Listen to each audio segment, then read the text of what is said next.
salut à toi, bienvenue dans cette série sur l'être vrai. Nous avons commencé dans la leçon précédente la composante de l'esprit.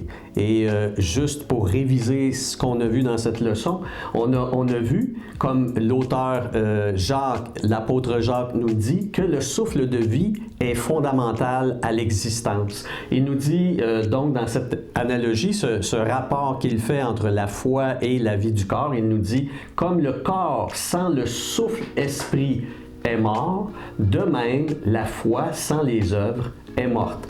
Et on voit tout simplement, dans le fond, que effectivement l'être humain ne peut exister sans ce don-là de Dieu, un don de vie, d'animation qui est offert aux humains et aussi aux animaux. Donc ça, c'est essentiel. Cependant, on a vérifié que ce souffle de vie-là était très fragile. Il maintient la vie, mais c'est vraiment un souffle qui peut être affecté par des situations qu'on peut vivre, des périls physiques, c'est-à-dire en situation de guerre, en situation d'accident possible, les maladies mortelles, le cancer, etc. Les peines profondes même, les peines profondes peuvent affecter le dynamisme, la force de la vie, mais également ce désir-là même de continuer, voyez-vous? Et c'est pourquoi on avait terminé la première leçon en faisant référence à ce que les psalmistes, les auteurs des psaumes, ont eux-mêmes vécu dans des situations particulières et leur réponse, leur réaction à ça, c'était de demander à Dieu de renouveler ce souffle-là en eux. Aujourd'hui, oui, c'est ça. Aujourd'hui, évidemment, on va évoquer cet aspect-là du souffle qui agit en nous. J'avais évoqué lors de la première leçon le fait que notre vie est comme une montgolfière et quand il y a une fuite, évidemment, bien, la montgolfière, elle va cesser son voyage ou en tout cas, elle va le ralentir. Et voilà pourquoi c'est important de demander à Dieu de l'aide. Mais aujourd'hui, deuxième analogie sur le souffle-esprit, c'est que notre souffle est aussi semblable devant Dieu à un voilier. C'est semblable aussi à un voilier comme on le voit ici dans le fond d'écran. Et à ce moment-ci, je vais intituler cette leçon-là non plus le souffle de vie qui nous dynamise, qui nous donne l'énergie, mais le souffle d'influence. Le souffle esprit opère comme la voile d'un bateau, d'un navire. Il nous faut, quand on est marin et sur un voilier, eh bien, il faut identifier les vents, d'où ils viennent, la force des vents, puis également, évidemment, parce qu'on est au contrôle de l'aviron, il faut calculer aussi de quelle façon, comment tendre la voile, mais également comment diriger l'aviron. Alors, c'est extraordinaire parce que le fait que le mot « esprit » dans la langue originale signifie « souffle », c'est comme si Dieu, dans le fond, nous faisait un gros clin d'œil et de dire « dans ta vie, tu as une dynamique d'existence qui dépend de cet exemple-là, de cette analogie qui est le vent autour de toi. Et tu dois apprendre à la fois à ce vent-là, à en être rempli pour être rempli de dynamisme. Si tu as des pertes, demande-moi de l'aide, je vais te renouveler. Mais aussi, le vent, dans le cadre d'un voilier, le vent, c'est quelque chose qui nous pousse à gauche, à droite, en avant. On peut même avoir des vents de face. Et ça aussi, la Bible nous parle nous dit que l'esprit ou les esprits, c'est quelque chose à surveiller. On va voir comment. Il y a deux sortes d'origines de souffle esprit dans notre existence. Il y a les souffles qui viennent de Dieu. Oui, Dieu peut intervenir pour agir, pour faire en sorte que des humains aillent dans un sens ou même aillent dans un autre sens. Un bon sens ou un mauvais sens, on va voir des exemples. Et également, le souffle, c'est toute forme d'influence qu'il y a dans le monde ou dans la société.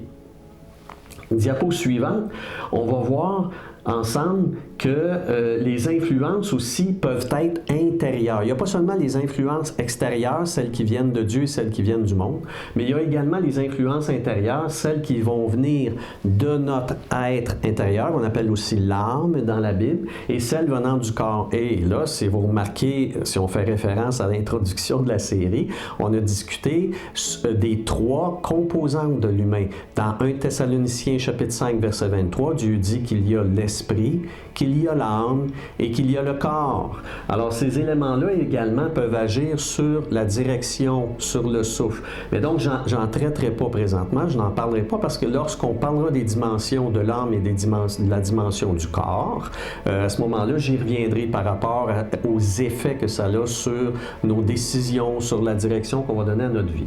Donc, aujourd'hui, on va parler juste des influences extérieures qui viennent à l'extérieur de notre vie à nous, celles qui peuvent venir de Dieu, celles qui peuvent venir du monde. Dieu nous dit, dans le livre des rois, il nous est raconté ceci. Dieu parle à travers la bouche d'un prophète et révèle une délivrance que Dieu apporte à son peuple en disant ceci, « Je vais donner à ce roi envahisseur un souffle, je vais donner un souffle sur une nouvelle que ce roi recevra, il décidera de retourner dans son pays et là, il sera assassiné, il périra. » Donc, vous voyez, Dieu intervient par une influence et cette influence-là va venir via une nouvelle. Le roi entend qu'il se produit quelque chose à son palais, dans son pays d'origine, et le roi va quitter le siège de Jérusalem, il attaquait Jérusalem, et la seule chose, donc, qui a fait en sorte que le roi cesse son désir de vaincre le peuple de Dieu, c'est une nouvelle qui lui provenait de sa propre ville, de sa propre cité royale. Et là, donc, il va retourner. Donc, oui, c'est fascinant, là. Dieu va sauver la situation par un souffle d'influence.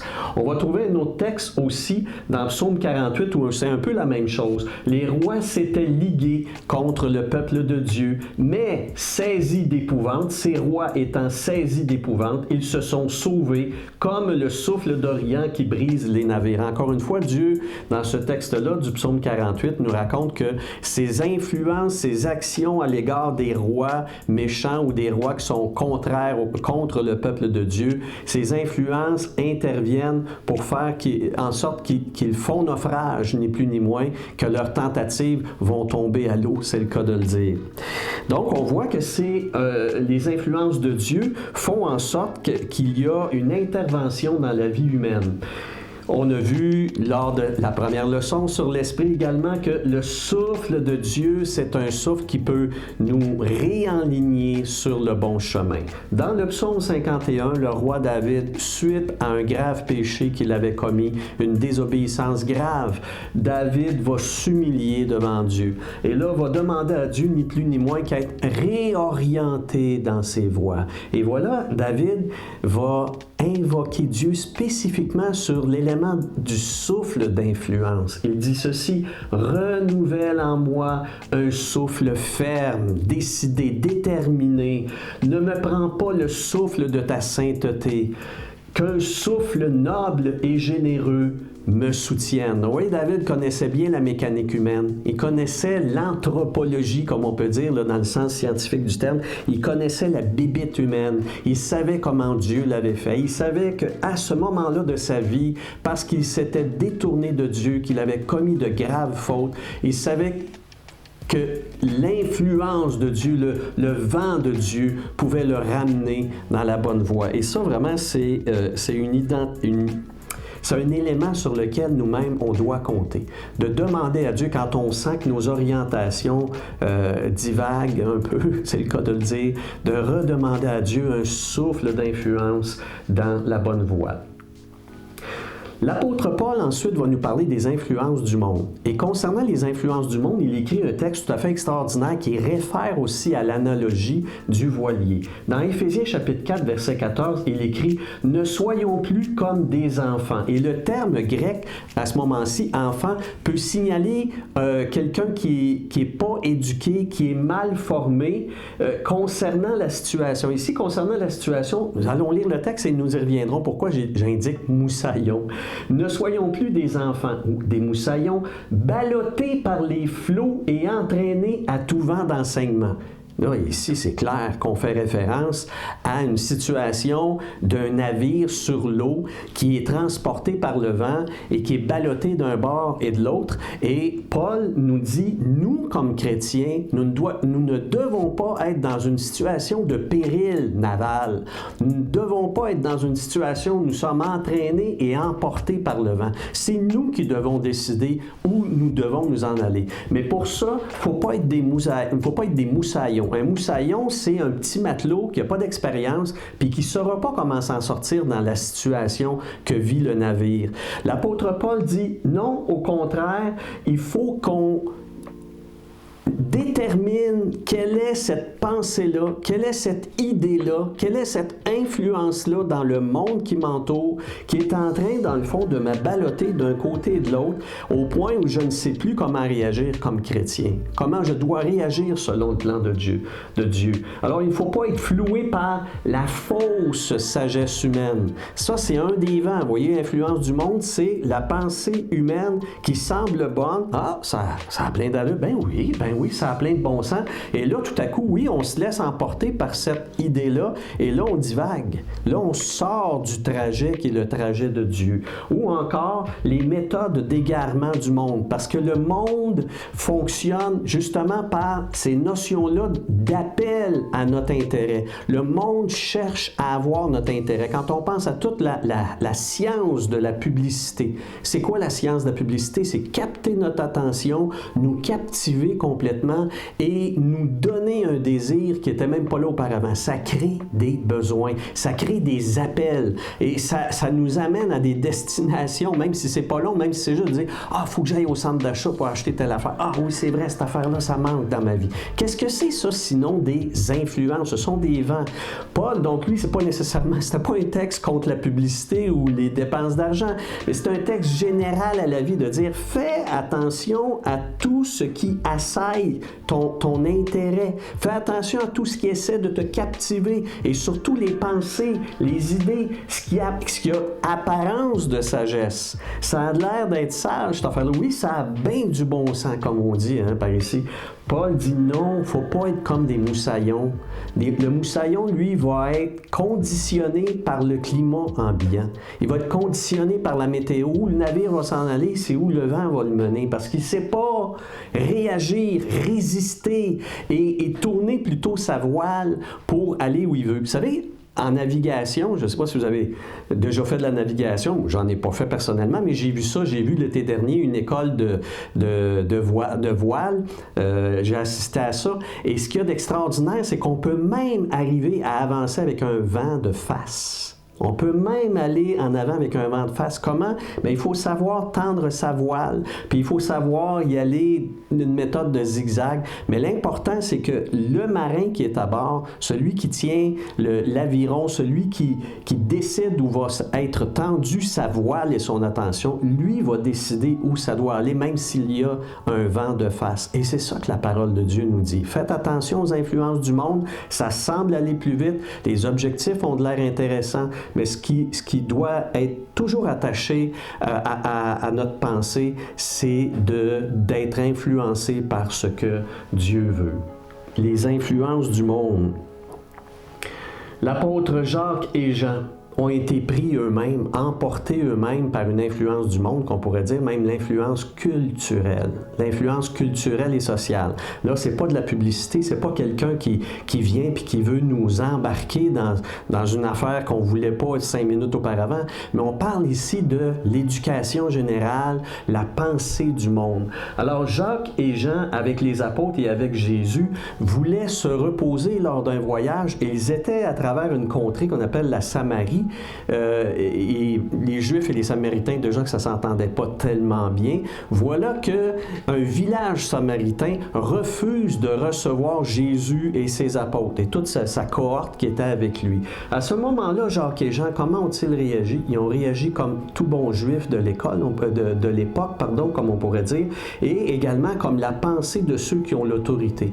Parce que Jésus, il l'avait vu, Jésus avait autorité. Jésus était qui? Le Messie, le roi sauveur. Et quelle offense!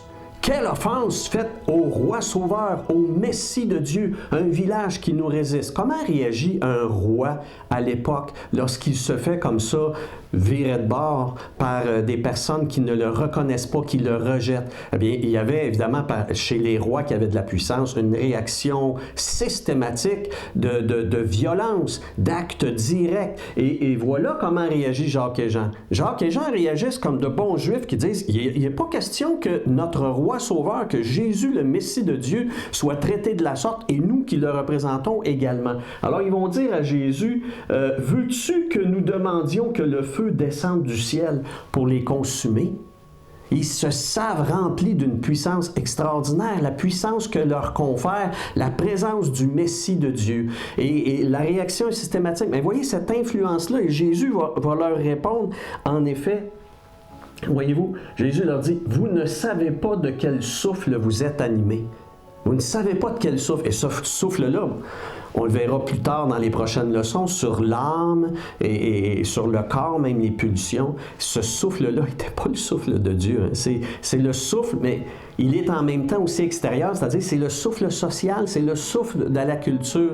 Et ça aussi, c'est insidieux, c'est un peu plus vicieux parce que dans le fond, c'est des influences du monde, ce sont des influences qu'on a intégrées dans notre éducation, sont intégrées en nous. Pourquoi je réagis comme ça? Tout le monde fait ça. Tout le monde fait ça, tout le monde agit de cette manière-là. Jacques et Jean, est-ce qu'ils étaient vraiment bizarres d'avoir réagi de cette façon-là? Non, si on regarde la société de l'époque, écoutez, les rois de l'époque, s'ils se faisaient virer de bord de cette manière-là par un peuple ou une personne, c'était pas long, c'était le cachot ou la mort.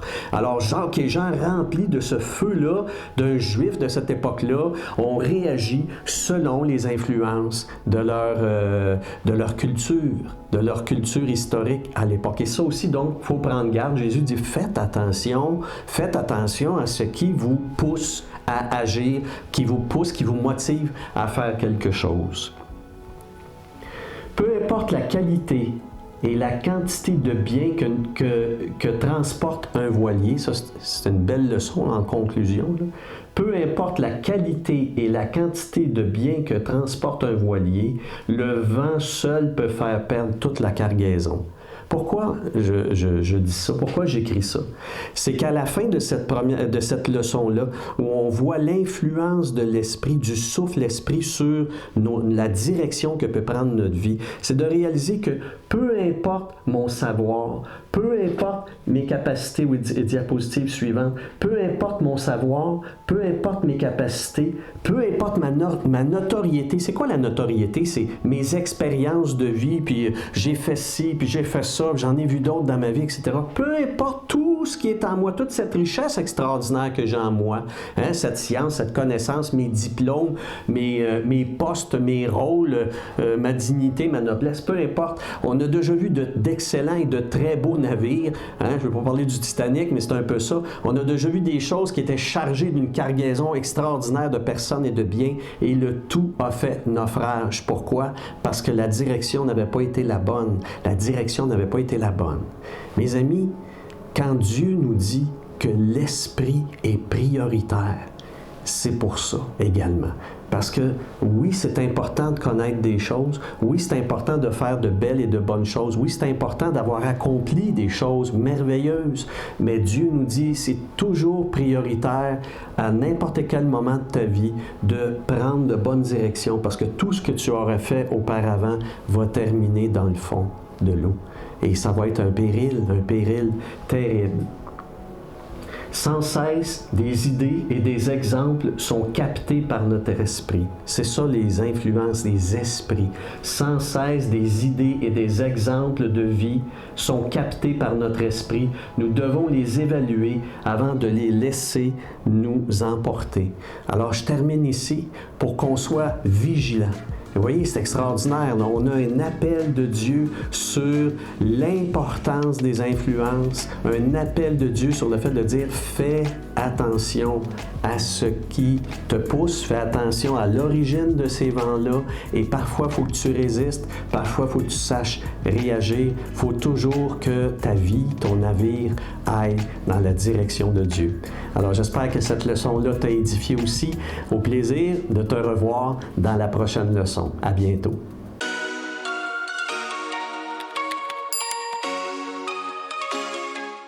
Oui, je te connais.